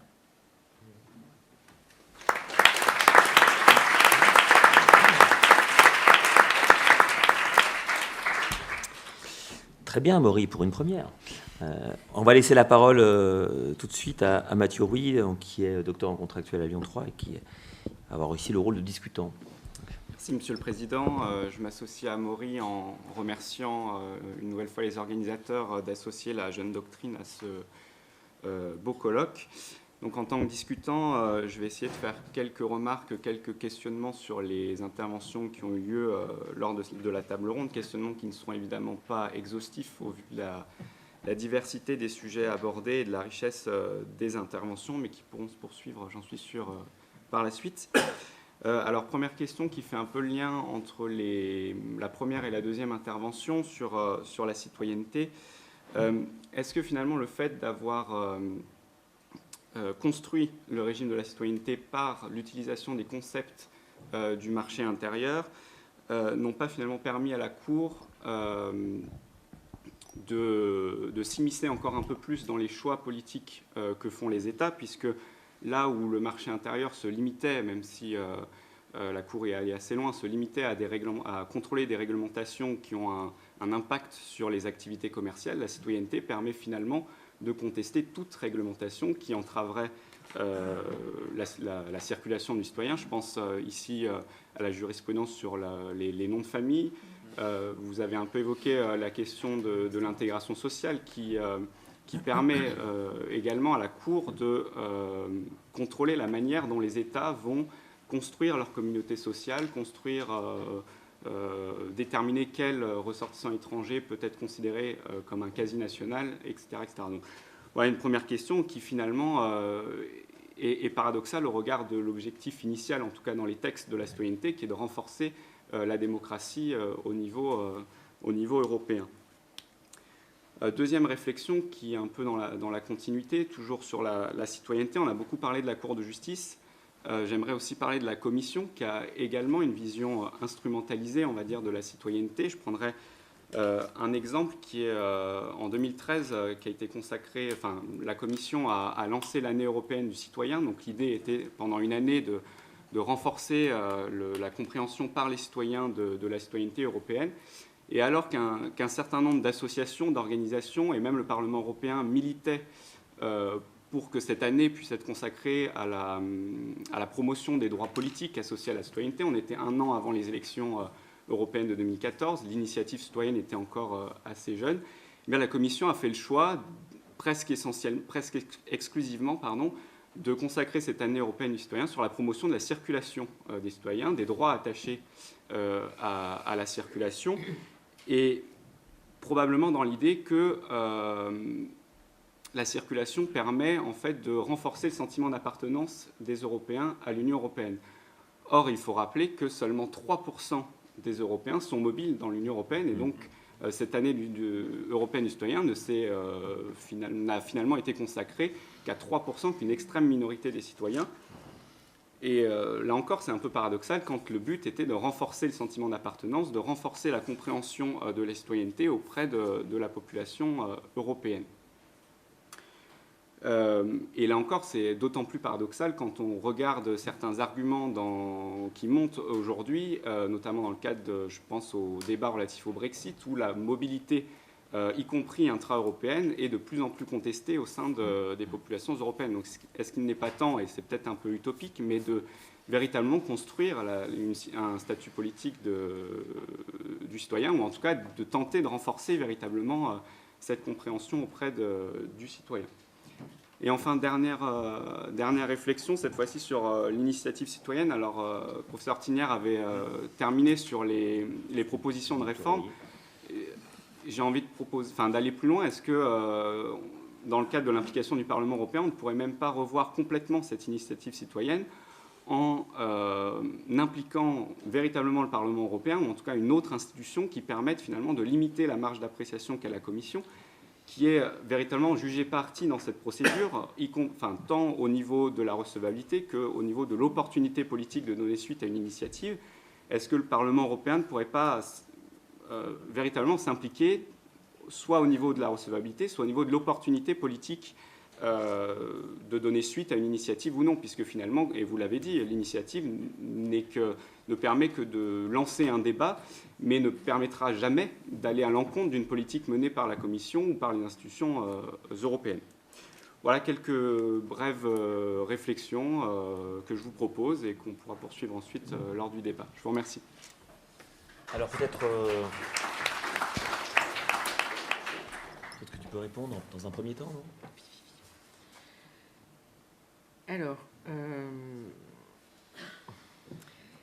effectivement, je crois que la citoyenneté européenne offre à la Cour moyen de s'immiscer dans les choix politiques des États, ou du moins, c'est une loupe qui a permis de voir de manière beaucoup plus visible, passez-moi l'expression totalement stupide, mais de rendre beaucoup plus visible cette immixtion dans les choix politiques. Alors,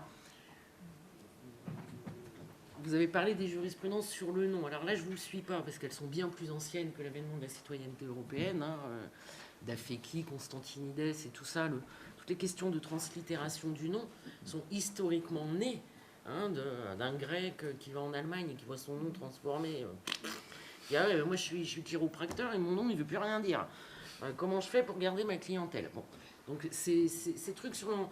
Je trouve que, et c'est pour ça que j'avais pris cet exemple, la question des bourses, là, pour le coup, est vachement plus topique, parce que là, l'avènement de la citoyenneté marque ce saut, et surtout, la question des bourses d'études renvoie à des grandes politiques publiques, plus que la question du nom, enfin, sauf la comtesse, là, machin, et l'abolition de la noblesse en Autriche. Bon, Bon, le fait qu'elle voulait sa particule pour être agent immobilier de propriété, voilà, elle avait rien de citoyen, elle était bien, toute comtesse qu'elle était, c'était pour garder son agence immobilière de propriété de prestige. Il vaut mieux s'appeler Fon Bidule que Bidule.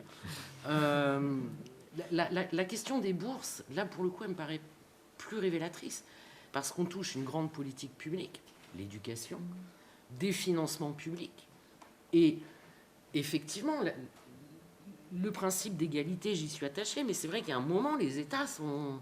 Mais comment je fais pour dire, toi, tu as le droit à une bourse, toi, tu n'as pas le droit à une bourse? Donc, je crois que la citoyenneté, en étendant les bénéficiaires, a effectivement étendu les domaines sous emprise européenne et a conduit à ce qu'il y ait des grandes politiques publiques, qu'on voit beaucoup plus que de grandes politiques publiques, santé, éducation, pour ne prendre que ces deux exemples-là, sont confrontés au mouvement de circulation. Après, dans la jurisprudence, avec les justifications, etc., la Cour essaye, bon an, mal an, d'arrêter d'être la tranche de jambon entre les deux morceaux de pain, parce que je crois qu'elle a à peu près cette position sur ces trucs-là. Le premier morceau de pain, c'est interdiction des discriminations à raison de la nationalité. Elle ne peut pas dire autre chose. Mais d'un autre côté, elle a tout à fait conscience que les États n'ont pas un porte-monnaie extensible et qu'ils doivent effectivement dire qui sera bénéficiaire, qui ne sera pas bénéficiaire. Sauf que c'est la quadrature du cercle pour faire la distinction. Les États se font régulièrement toper. Alors oui, la question de l'intégration sociale, on le voit, quels sont les critères pris en compte pour l'intégration sociale.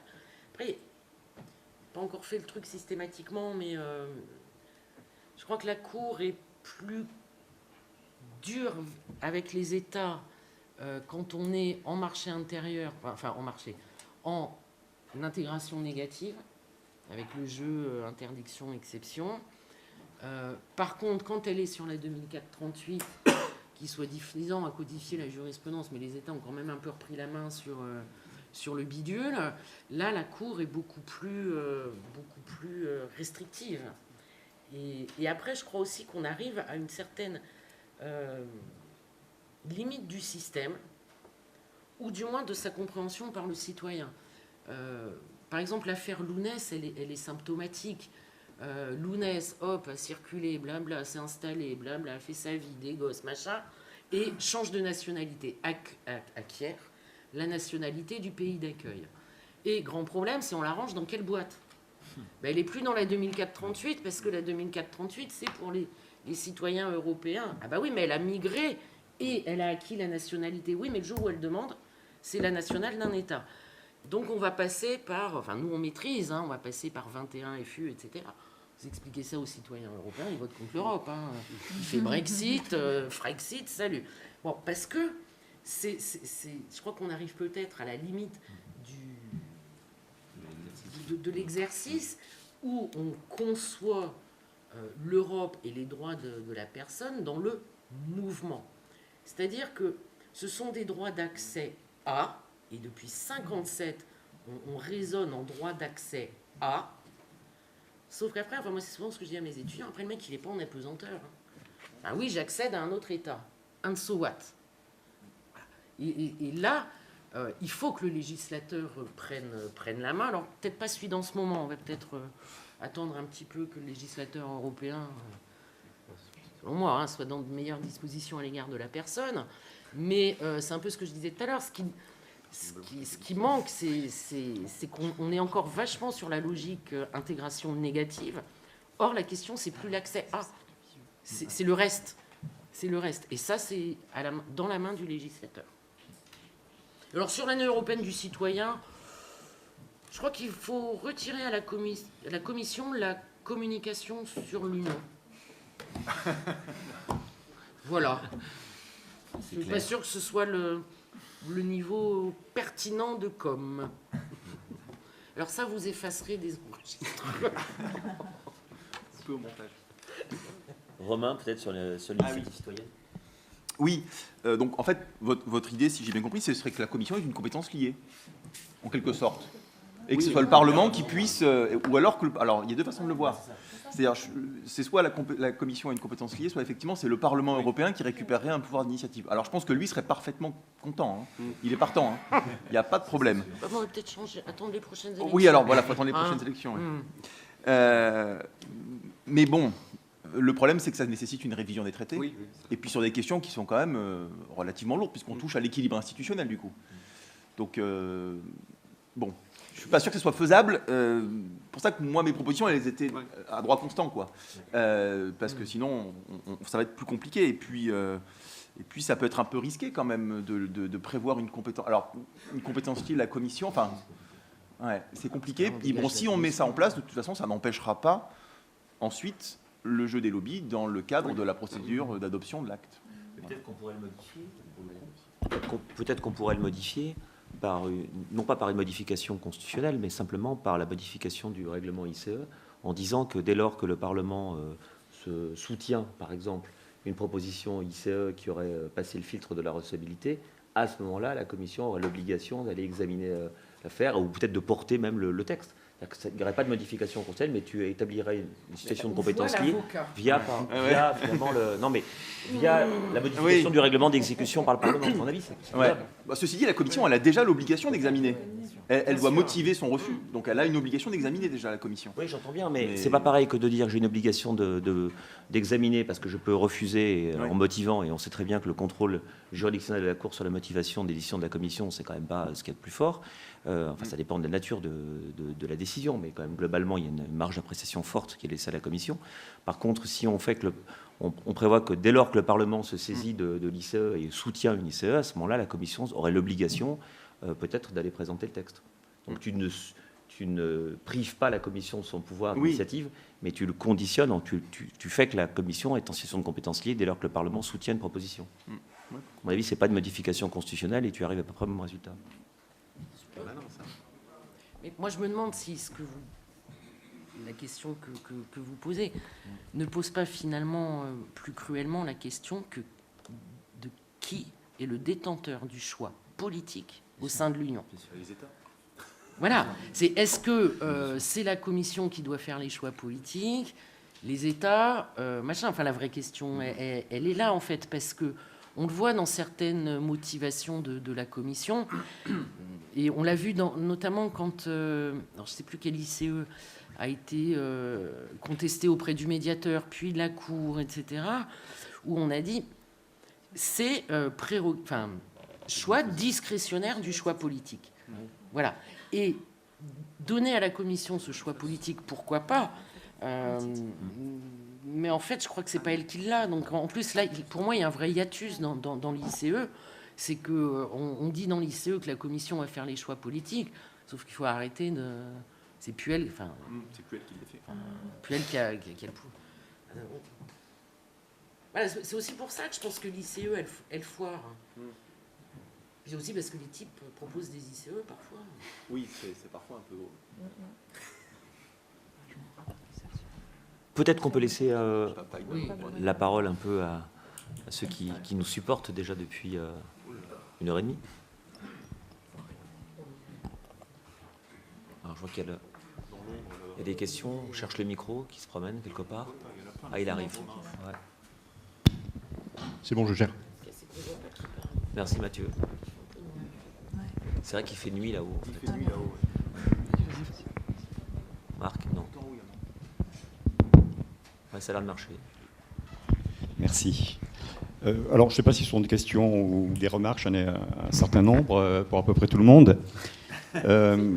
Alors, sur l'intervention de Gaël, d'abord, le marché, ce n'est pas forcément mauvais. Les raisonnements du juge fondés sur la logique de marché ne sont pas forcément mauvais pour les citoyens. Je donnerai l'exemple de la mobilité des patients, où on a eu un processus lancé à peu près au même moment, en tant que politique publique, avec des choix de société sur la manière dont on rembourse les soins de santé.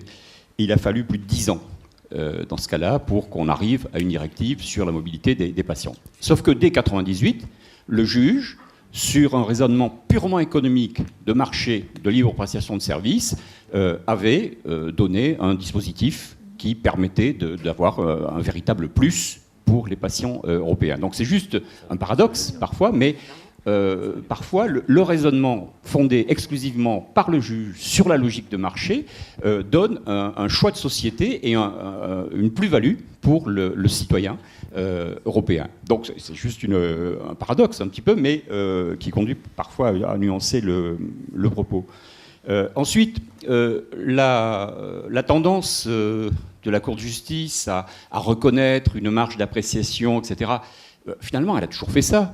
Les raisons impérieuses d'intérêt général, c'est pas dans le traité. Et c'est une façon pour la Cour de justice, dès les années 90, de dire aux États membres, vous pouvez mener vos politiques publiques avec des objectifs que vous appréciez au niveau national, sauf que cette reconnaissance par la Cour de justice sert en fait à mettre en place un dispositif qui lui permet de contrôler, par le principe de proportionnalité, ces choix nationaux. Donc, quand il y a une telle reconnaissance par la Cour, souvent c'est pour mieux contrôler ce que font les États en termes de choix. Et il y a quelque chose peut-être d'un peu captieux de la part de la Cour à dire aux États, mais vous êtes des États membres, mais vous êtes des États. En fait, vous continuez à être des États, vous pouvez avoir vos propres objectifs, vos propres politiques publiques, vous pouvez, même si c'est contraire aux libertés de circulation, poursuivre des objectifs d'intérêt général appréciés au niveau national, sauf que, bien sûr, je suis là, c'est moi qui contrôle, et avec le principe de proportionnalité, dans 95% des cas, je dirais que ça ne va pas, c'est au-delà. Donc c'est juste une remarque. Ensuite, une remarque sur ce que nous a dit Romain, très, très intéressant sur l'initiative citoyenne. Les lobbies, ils n'interviennent pas forcément en aval, ils interviennent parfois en amont de l'initiative citoyenne. C'est-à-dire qu'il y a des questions de financement des initiatives citoyennes qui sont parfois un peu perturbantes. Quand on voit qu'une grande entreprise verse quelques centaines de milliers d'euros pour soutenir une initiative citoyenne, voilà. Alors on a beau nous expliquer par exemple que l'entreprise Ben & Jerry explique que les vaches heureuses font des crèmes glacées délicieuses. Et donc, pour une initiative citoyenne sur des normes de bien-être pour les vaches laitières, il y avait effectivement un soutien massif financier de cette entreprise. Donc parfois, bon, il faut regarder aussi l'intervention des lobbies dans le financement, dans le soutien financier des initiatives citoyennes. Et ensuite, s'agissant des agences et de l'expertise, juste une remarque. Il y a un mot qu'a employé M. Kravarezza, qui est important, c'est confiance. Dans une des citations qu'il a faites, la Commission expliquait qu'il fallait la confiance. Ça, c'est quelque chose qu'on trouve énormément, si vous regardez par exemple le texte de création de l'Autorité européenne de sécurité des aliments. Confiance, ça intervient une vingtaine ou une trentaine de fois. Et quand on cherche à établir la confiance du consommateur ou du citoyen, c'est un raisonnement de marché. Plus que la protection, c'est pas forcément contradictoire, mais on peut viser la protection, la sécurité, mais quand on cherche la confiance, à établir la confiance, c'est dans une logique de raisonnement du marché. Voilà, quelques remarques qui n'appellent pas forcément de réponse. J'en profite pour prendre le micro parce qu'en fait c'est dans la continuité de ce que vient de dire Marc Blanquet. En fait il a fait la remarque que je voulais faire aussi par rapport aux droits des patients. Je voudrais juste peut-être apporter une remarque complémentaire pour faire référence à Yves Bott qui disait justement que, je ne dirais pas de manière précise ses propos, mais il disait que l'objectif de la Cour n'est pas de sanctionner systématiquement le choix des politiques des États. Et je rejoins ce que disait Valérie Michel à propos du réalisme.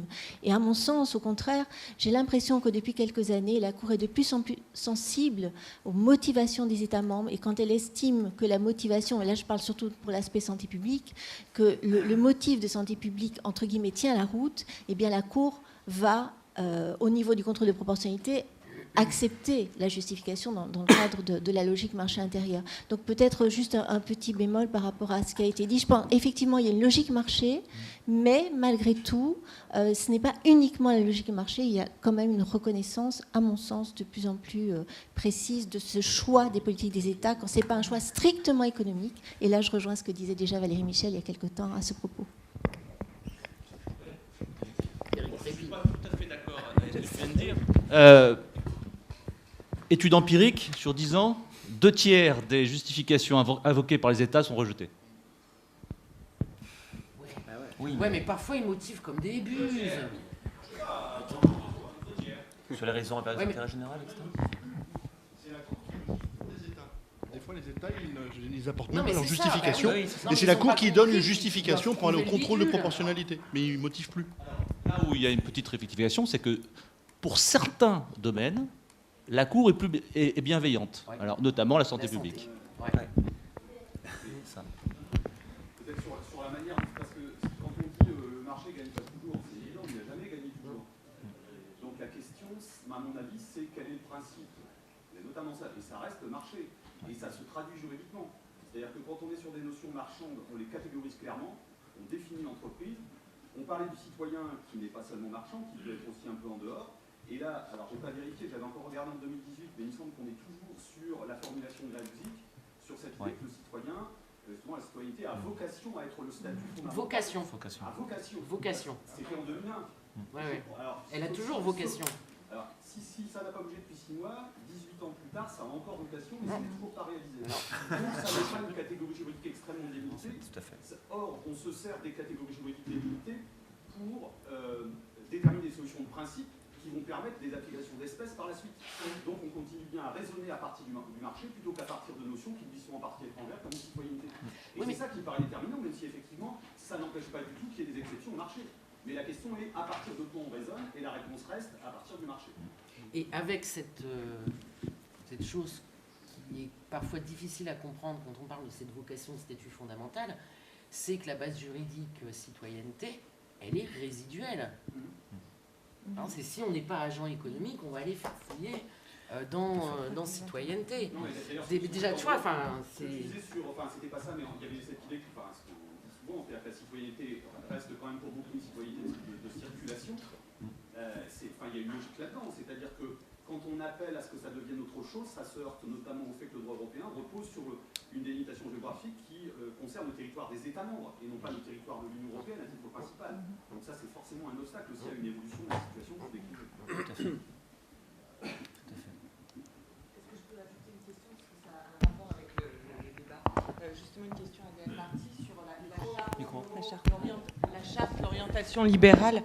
Je me demandais, c'est vraiment une question très ouverte, si dans les jurisprudences que vous avez pu étudier, que tu as pu étudier, si finalement, alors je suis tout à fait d'accord avec le fait que déconstitutionnaliser n'aurait finalement pas de grande efficacité parce que la charte, les droits fondamentaux resteraient dans le bloc constitutionnel et les articles 15, 16, 17 sont le support en fait des libertés, le pendant des libertés. Mais en revanche, la relation entre ces 3 articles et le reste est de nature différente, c'est-à-dire qu'on n'est pas dans un principe exception. On est dans un juste équilibre. Et est-ce que ce point de jonction, est-ce que cette différence on va dire de rapport, on n'est plus dans un rapport asymétrique avec un principe, une exception, avec toutes les réserves qu'on vient de voir, une forme d'horizontalité, une conciliation entre les libertés, est-ce que ça ne pourrait pas rendre cette orientation libérale plus transitoire que définitive ? Je vais peut-être répondre tout de suite à cette question qui est donc ciblée. Dans les arrêts que j'ai étudiés justement sur la charte, en fait, la Cour, elle dit que ça découle, le constat d'une restriction injustifiée aux articles 15, 16, 17 découle automatiquement du fait qu'il y a une entrave injustifiée à la libre prestation de service. Donc en fait, le raisonnement, elle le calque. C'est vraiment une identité de raisonnement. Donc je ne sais pas s'il y a la place pour autre chose que ça, pour l'instant en tout cas. Je peux ajouter un mot là-dessus ? Juste, c'est pas exactement sur la même position, mais c'est sur la même question. Il ne faut quand même pas oublier que ces articles-là, 15, 16, 17, ils font l'objet de la part de la Cour de justice d'un traitement un peu particulier par rapport aux autres droits fondamentaux. L'atteinte à ces droits-là est bien plus facile à justifier que lorsqu'il s'agit de la liberté d'expression ou de la vie privée, par exemple. Donc, on peut considérer que c'est une bonne chose du point de vue de l'importance du libéralisme, etc., mais c'est des sortes de sous-droits fondamentaux. Quand on regarde la jurisprudence, clairement, c'est très facile de porter atteinte à ces droits. D'ailleurs, la Cour le dit, je crois que c'est dans... Les sous-droits fondamentaux, tu sais que tu es enregistré. Oui, il n'y a pas de problème. Alors là, on a 2. C'est dans Sky Osterreich, je crois, que la Cour explique très, très clairement que ces droits-là peuvent avoir des restrictions plus faciles que d'autres droits fondamentaux. Donc ça permet un peu de nuancer le propos. Voilà.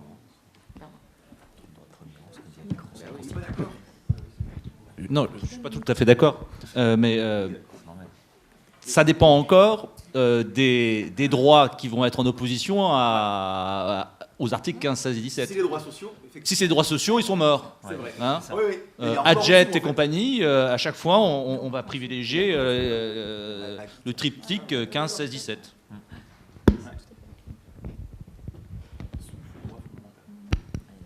Oui, simplement pour poursuivre sur ces jurisprudences, il y a quand même dans ces jurisprudences une référence, je trouve intéressante, au concept d'économie sociale de marché, qui est aujourd'hui intégré dans l'article 3 du TUE. Et là, peut-être, il y a un levier de type constitutionnel pour permettre à la Cour de justice de rééquilibrer les intérêts dans une démarche plus positive, on va dire, pour les droits sociaux. C'est un concept, moi je pense, qui est exploitable par la Cour de justice et il me semble qu'elle commence à s'en emparer pour l'appréciation de la proportionnalité et c'est important. Et en plus, dans ce concept, elle relie ce concept d'économie sociale de marché à d'autres concepts tout aussi fondamentaux tels que le développement durable. Le développement durable pour la Cour, c'est à la fois l'aspect environnemental, mais c'est aussi celui de la protection sociale des travailleurs. Et ça, je trouve que c'est quand même très important de voir aujourd'hui la Cour s'emparer de ce critère. Alors, ce concept, juste pour Romain, en ce qui concerne l'initiative citoyenne, il y a aussi, en trame de fond, la question de la répartition des compétences entre les États et l'Union. Et souvent, on voit que les initiatives sont vraiment à la limite, finalement, des compétences de l'Union. Et on comprend bien le malaise de la Commission, surtout qu'on est aussi dans des champs qui sont très largement, souvent régis par la subsidiarité. Alors d'abord, on n'est souvent pas dans le champ de compétences de l'Union. Après, quand on est dans le champ, on est quand même dans des champs régis par la subsidiarité. Alors moi, je me pose une question, même si elle peut paraître finalement un peu inapproprié, mais quid du rôle des parlements nationaux finalement dans la promotion des droits du citoyen européen par l'initiative citoyenne. Voilà.